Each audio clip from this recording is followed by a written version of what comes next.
Now, for Disturbed's next album, David has talked about being in a mood to purge what he said was 2.5 years worth of challenging experiences. So I know it's going to be a hard-hitting album. What should Disturbed fans be expecting from that album? Anything you want to? As of right now, we really haven't. We're usually very focused on what we're doing at the moment, and we're trying to present the best show we can right now. So we're sort of in touring mode. The writing is always is in the back of our minds, but Danny's always, he has his guitar out and he's always recording riffs, and we're always working on little bits and pieces here and there, but it won't be until we go home and we're off the tour, off the road, that we can actually sort of decompress and then switch gears into the writing mode.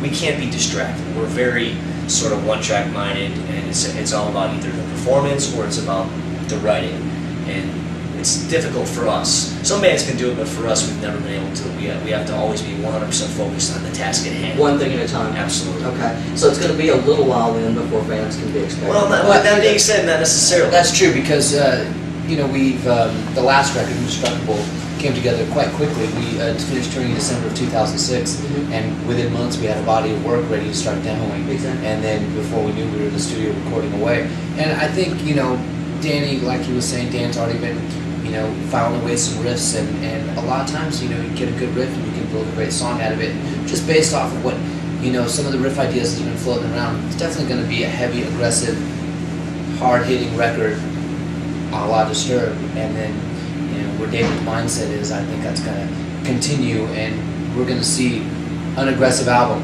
How it's going to play out exactly, like Mike said, we're not quite sure yet, but I don't think it's going to be a long time between finishing this album cycle and touring, taking a little break, and then jumping right back into it. Well, we always have goals for ourselves. We don't just end the cycle and say, okay, whenever we're ready and whenever we feel it's time, the record will come out. We actually set goals, and the next goal for us is to have the new record out by, say, spring or maybe even summer of 2010.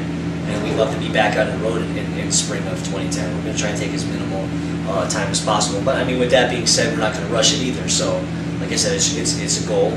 But at the same time, there's never seems to be any shortage of inspiration for us. Right. Well, you've always got the creativity, and everything's in the back of your mind, and I'm sure it's working back there. It's just a question of getting everything together, finishing up the tour, like you said, decompressing, having a chance to get in, just sit down and look at it. Absolutely. Okay. I think fans are going to love that. I know they can't wait for that. It's going to be great. Again, back to your fan support. You guys have always shown how much you appreciate your fans. Always. You're launching. Oh, well, absolutely. So thanks for saying that. You're launching a great new thing called the Official Bootleg Series. Tell us about that. Well, this is like the first time that we've really done this. We're doing it on Music as a Weapon. Basically, what we do is every show that we play, we've got a Pro Tools rig that's recording the show, and basically those shows are available online within days after the performances. So, if, you know, I mean, this would have been great when I was a kid, going to see some of the concerts I saw. I would have loved to have had those concerts. And, you know, there's a lot of bands that have been doing this. We're not necessarily breaking new ground here, but for us, it's the first time that we've tried to go this route. And we're excited about it, you know. We're a couple shows in now. We have heard some of the mixes back, and we feel confident that, you know, fans are really going to dig what they hear. And it's going to be nice for them. A couple days after the show, they can get online and get a piece of that experience in a hard memory, you know. Besides the T-shirt, besides, you know, the ticket stub, they'll have actual physical recording, you know, of the show. I was at that show. That's my voice. That's me screaming in the back. Right. It could be. For sure. Yeah, exactly.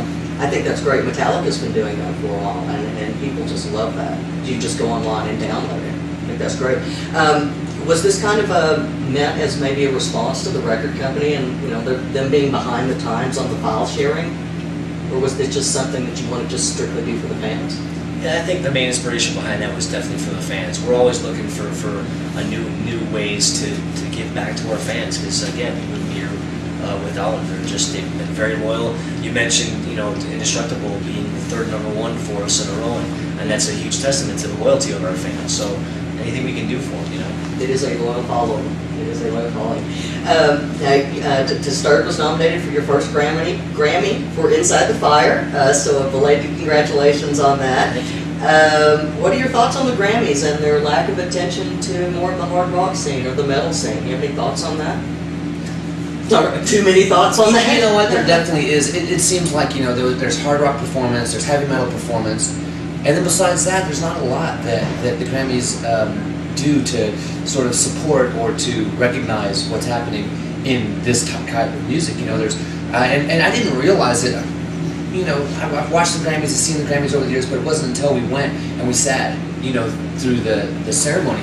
I was like, there's so many awards for hip-hop artists, hip-hop performances, hip-hop writing, hip-hop this and that, and or not just hip-hop, or just, it seems, I hate to just pick on hip-hop, but, or pop, or blues, or country. It seems like all the other genres have so many more categories and have so many more, options for artists to get recognized. Right. And then, we're kind of this sort of throwback. You're just lumped in. Yeah, but at the same time, maybe that's what makes us special, is that we're not part of that. We are part of the fringe. We are, part of that culture that exists, regardless of what the mainstream wants or thinks, And I think, regardless of what happens with the Grammys, whether they love us or whether they hate us, what matters to us goes back to our connection with the fans, and if they dig what we're doing, then that's really all that matters. Getting a Grammy, being nominated for a Grammy was never something that was ever on our radar. It was very cool when we were honored to be nominated. If we win one day, that'll be great too. But it's not something I wake up in the morning and say, oh God, You're not I need to losing I need to win a Grammy. Oh, it's all about the fans, really. Good deal. Great. Okay. Well, that's about all of my questions. I was wondering if you had any final thoughts that you wanted to share with your fans, or give them a shout out, say hi to them before the show tonight. Come on out to Music as a Weapon. When we get to your town, it's going to be great. Like John said before, we're bringing out some amazing production ideas, some stuff that we've never done before. We're going to give you guys as much as we can, give you all of our energy. We've got we got a killer lineup going on. We got motocross. We got tattoo artists. We got the whole full package. It's a real deal. So it is a true festival. It is a true festival. Absolutely. Okay. Well, this is Rock Honest with Sonic XS here with John and Mike. But thank you, and we're out.